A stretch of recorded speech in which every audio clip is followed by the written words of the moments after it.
बिस्मिल्लाहिर्रहमानिर्रहीम। अस्सलाम वालेकुम। Welcome to easy cooking with Naureen. आज मैं आपके साथ एक और बहुत ही मज़ेदार लाहौरी मसाला चिकन कढ़ाई बनाने की एक ऐसी रेसिपी को शेयर करने जा रही हूँ जिसे आज से पहले आपने अपने घर में कभी भी नहीं ट्राई किया होगा। ये चेक कीजिए सबसे पहले ये कितनी ज़बरदस्त बनकर तैयार हुई है। बहुत ही लाजवाब होती है ये जायके में और बनाने में बेहद आसान रेसिपी है। और इस रेसिपी की सबसे ख़ास बात यह है कि ये सिर्फ 10 मिनट में बनकर तैयार हो जाती है। किसी भी दावत को स्पेशल बनाने के लिए इस रेसिपी को एक बार ज़रूर से ट्राई कीजिएगा। आप कढ़ाई बनाने की सारी रेसिपीज़ को भूल जाएंगे। बहुत ही आसान और ज़बरदस्त सी रेसिपी है। रेसिपी अच्छी लगे तो लाइक और शेयर ज़रूर कीजिएगा। और अगर अभी तक आपने मेरे चैनल को सब्सक्राइब नहीं किया तो वो भी कर लीजिएगा, क्योंकि मेरे चैनल पर आपको बहुत ही नई नई और क्रिएटिव रेसिपीज़ देखने को मिलेंगी। यहाँ पर मैंने एक कढ़ाई के अंदर हाफ़ कप ऑयल ऐड किया है और आधा किलो मैंने चिकन लिया था और ये ब्रेस्ट पीस का चिकन है। और इसको मैंने अच्छी तरह से वॉश करने के बाद इसके मैंने तकरीबन 1 से 1.5 इंच के पीस में इसको कट कर लिया था। और अच्छी तरह खुश्क करने के बाद मैंने इसको ऑयल के अंदर ऐड किया है। और अब हम इसको फ्राई करेंगे हाई फ्लेम पर। हमने इसको इतना फ्राई करना है कि चिकन का कलर मुकम्मल तौर पर चेंज हो जाए। यहाँ पर ये देखिए चिकन पिंक से वाइट हो चुका है। 1 से 2 मिनट के लिए हम इसे और फ्राई करेंगे ताकि इसका जो कच्चापन होता है, एक खमक होती है, वो भी ख़त्म हो जाए। और इसके बाद हम चिकन को किसी भी अलग प्लेट में या बोल में निकाल लेंगे।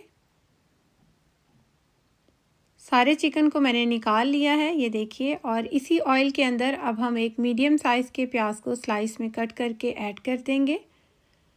और चूल्हे की फ्लेम मैंने अभी भी हाई ही रखी है और हाई फ्लेम पर हमने प्याज को फ्राई करना है। जैसे ही प्याज हल्का सा सॉफ्ट होगा तो हम इसके अंदर 1 टीस्पून ज़ीरा ऐड करेंगे और 8 से 10 दाने मैंने साबुत काली मिर्च के लिए थे और 3 अदद लौंग ऐड कर दी है।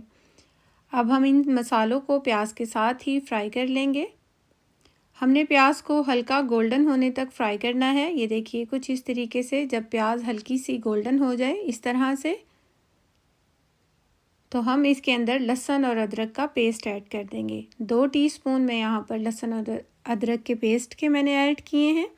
इसको भी 1 से 2 मिनट के लिए हमने फ्राई करना है ताकि इसका कच्चापन ख़त्म हो जाए। हाई फ्लेम पर हमने लहसुन अदरक को नहीं फ्राई करना, तकरीबन मीडियम फ्लेम होनी चाहिए जब हम लहसुन को फ्राई करेंगे, लहसुन और अदरक को। अब हम यहाँ पर टमाटर ऐड कर देंगे। 2 अदद मैंने टमाटर लिए थे, इसे 1/2 की कटिंग में काट कर हमने ऐड कर दिया है। 3 अदद हमने हरी मिर्चें ली हैं, हाथ से तोड़कर या छुरी से काटकर इस तरह से हम ऐड कर देंगे। अब हम इसके अंदर फ्राई किया हुआ चिकन भी ऐड कर देंगे और साथ ही इसके अंदर थोड़ा सा पानी ऐड करेंगे ताकि जो भी मसाले हमने इसके अंदर डाले हैं वो जले ना। ढक कर इसको टमाटर के सॉफ्ट होने तक पका लेंगे 2 से 3 मिनट के लिए तकरीबन।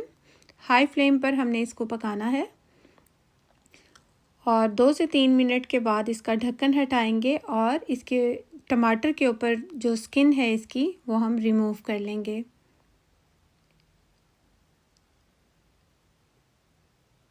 ये देखिए कितने आराम से इजीली ये रिमूव हो जाती है।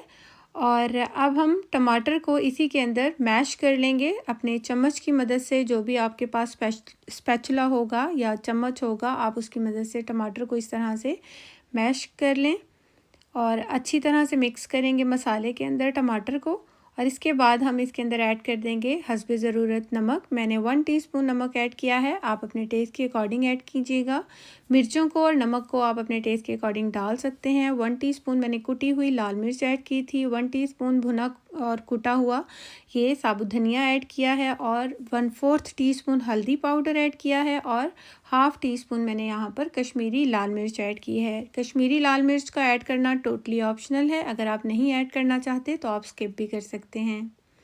अच्छी तरह से सारे मसालों को मिक्स करेंगे और इसके बाद हम इसके अंदर हाफ़ कप दही ऐड कर देंगे। फेंटा हुआ हाफ़ कप दही मैंने यहाँ पर ऐड किया है। अच्छी से मिक्स कर देंगे एक बार और अब हम इसको ढक कर तकरीबन 7 से 8 मिनट के लिए पका लेंगे। यहाँ पर 7 से 8 मिनट के बाद मैंने ढक्कन हटाया है और ये देखिए दही का पानी मुकम्मल तौर पर खुश्क हो गया है। चिकन भी बहुत अच्छे से गल चुका है, तो हम इसके अंदर ऐड कर देंगे हाफ़ टी स्पून कुटी हुई काली मिर्च और 4 टेबल स्पून मैंने यहाँ पर फ्रेश क्रीम के डाले हैं। तकरीबन मैंने अंदाज़े से ही डाले हैं, तकरीबन ये 4 टेबल स्पून ही हैं। और अच्छी तरह से मिक्स कर देंगे। अगर आपके पास फ्रेश क्रीम ना हो तो घरों में जो दूध आता है उसके ऊपर जो मलाई आती है आप उसको भी फेंट कर डाल सकते हैं। अब हम ऑयल को रिलीज़ होने तक हमने चिकन को पकाना है। बहुत ज़्यादा हमने क्रीम डालने के बाद चिकन को नहीं पकाना। और यहाँ पर सबसे पहले तो ये चेक कीजिए मीट कितने अच्छे से गल चुका है। बहुत ज़्यादा गर्म है क्योंकि अभी आपको नज़र आ रहा होगा कि चूल्हा अभी भी ऑन है और ये बहुत तेज़ गर्म है। और ये देखिए कितना ज़बरदस्त सा इसका टेक्सचर है। ये देखिए इसका मसाला चेक कीजिए कितना शानदार सा बना है। ये देखें बेहतरीन से मसाले के साथ ये हमारी बेहतरीन सी चिकन कढ़ाई बनी है। और इसके ऊपर अब हम ऐड कर देंगे थोड़ा सा कटा हुआ हरा धनिया, बारीक कटी हुई हरी मिर्च और थोड़ी सी मैंने यहाँ पर जूलियन कटी हुई अदरक और लेमन के 2 से 3 स्लाइस डाले हैं। एक बार अच्छी तरह से मिक्स कर देंगे। मिक्स इसलिए करना है ताकि तमाम चीज़ों की जो खुशबू है वो चिकन के अंदर आ जाए। और ये हमारी बेहतरीन सी लाहौरी मसाला चिकन कढ़ाई बनकर तैयार हो गई है, जिसे आप रोगनी नान के साथ, चपाती के साथ, घर की रोटी जो होती है उसके साथ सर्व कीजिए। बहुत ही मज़ेदार लगती है, बहुत ही शानदार सी रेसिपी है। इस रेसिपी को बनाने के बाद आप चिकन कढ़ाई बनाने की सारी रेसिपीज़ भूल जाएंगे और हमेशा इसको बनाना पसंद करेंगे। आपकी किसी भी दावत को स्पेशल बनाने के लिए ये रेसिपी 10 मिनट में तैयार होने वाली है। बनाइए और अपने दस्तरखान की शान बढ़ाइए। होपफुली आपको मेरी ये रेसिपी ज़रूर पसंद आई होगी। रेसिपी अच्छी लगी हो तो इसे लाइक, शेयर और मेरे चैनल को ज़रूर से सब्सक्राइब कीजिएगा, क्योंकि मेरे चैनल पर आपको बहुत ही नई नई और क्रिएटिव रेसिपीज़ देखने को मिलेंगी। Thanks for watching. अल्लाह हाफिज़।